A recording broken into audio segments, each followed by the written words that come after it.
मी आज बनवते दोडक्याचा ठेचा।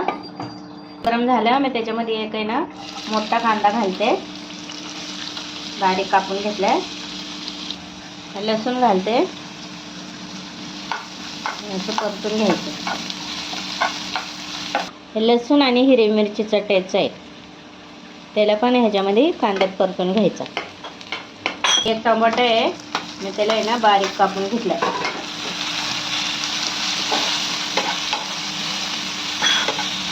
चमचा मीठ आहे, 1 चमचा मीठ आहे,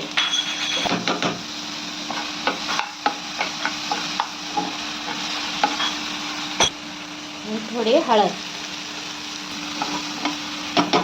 दोडका आहे, त्याच्या मी शिरा काढून घेतल्या, याला आहे ना खलबत्त्यामध्ये असं टेचून घेतलं। याला पण ह्याच्यात घालून असं मिक्स करायचं।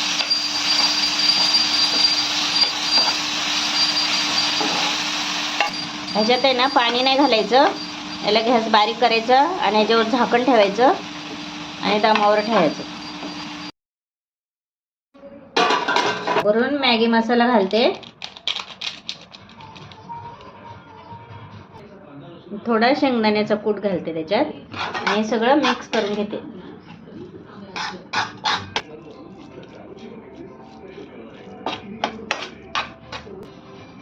हे बघा, तयार आहे आपला हा दोडक्याचा ठेचा।